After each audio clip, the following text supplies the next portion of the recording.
Gesagtes und Gehörtes, Gemeintes und Verstandenes. Es gibt so viele Fallstricke in der menschlichen Kommunikation. In diesem Video möchte ich dir erläutern, wie du die Kommunikation zwischen dir und deinem Arzt mitgestalten kannst. Das Gespräch zwischen dir und deinem Hautarzt in dessen Praxis ist sicherlich eine besondere Situation. Du erhoffst dir schnelle Erleichterung von deinen Symptomen, hast vielleicht schon eine Weile im Wartezimmer ausgeharrt und bekommst dann nur ein paar Minuten, um dein Herz auszuschütten.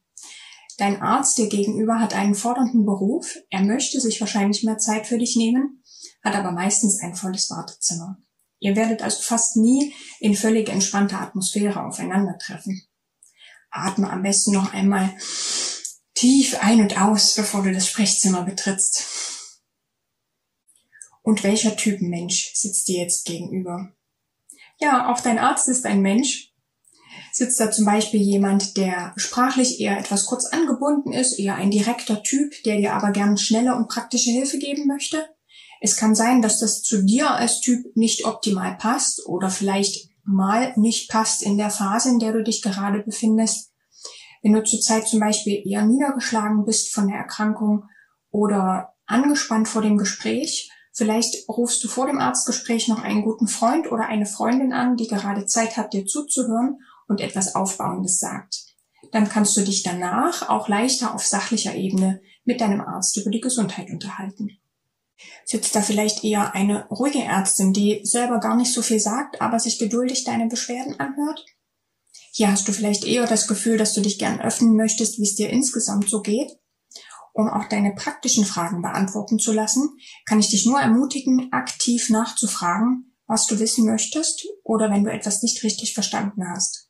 Du kannst auch selbst am Ende des Gesprächs in Worten zusammenfassen, habe ich das richtig verstanden? Ich soll die Salbe XY zweimal täglich hier auftragen und die andere Creme immer zwischendurch. Dein Arzt hat jetzt die Möglichkeit, dich nochmal zu korrigieren.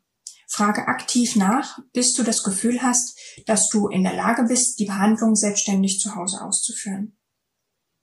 Solltest du doch einmal nach Hause kommen und dort erst feststellen, dass dir irgendwas unklar geblieben ist, warte nicht unbedingt bis zum nächsten Termin.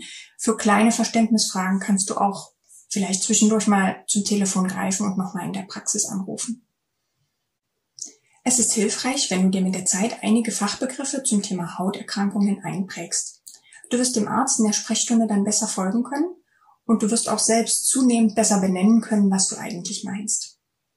Außerdem kannst du Informationen aus dem Internet oder aus Informationsbroschüren über die Haut zunehmend besser verstehen. Natürlich kannst du auch weiterhin nachfragen, wenn dem Arzt mal ein Fachbegriff rausgerutscht ist, den du nicht kennst, und du kannst immer die Dinge auch mit deinen eigenen Worten erklären.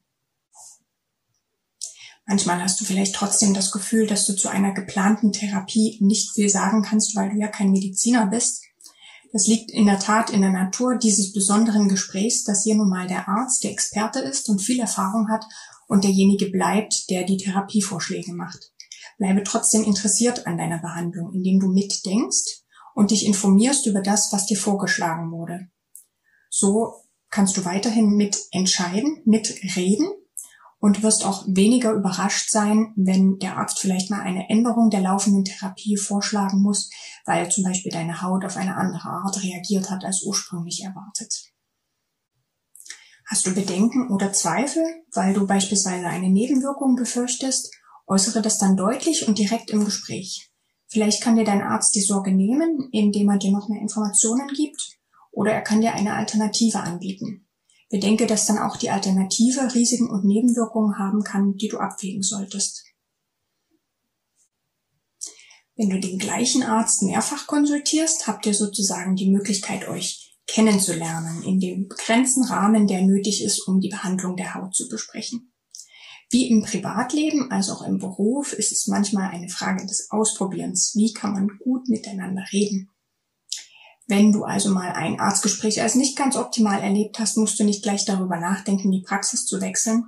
Vielleicht hatte tatsächlich einer von euch beiden einen richtig schlechten Tag oder es gab ein echtes Missverständnis, was ihr beim nächsten Mal klären könnt. Ihr seid auf einem guten Weg im Arzt-Patienten-Gespräch, wenn ein Dialog stattgefunden hat. Du solltest also mindestens einen kleinen Sprechanteil gehabt haben. Du solltest mit einem Gefühl nach Hause gehen, dass du angehört wurdest und im Wesentlichen verstanden.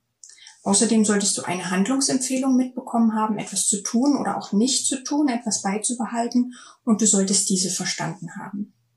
Eventuell bekommst du ein Rezept mit nach Hause, eventuell auch schon einen festen Termin zur Wiedervorstellung. Ansonsten gilt, dass du einen Termin bei Bedarf machen kannst. Viel Erfolg beim nächsten Arztgespräch!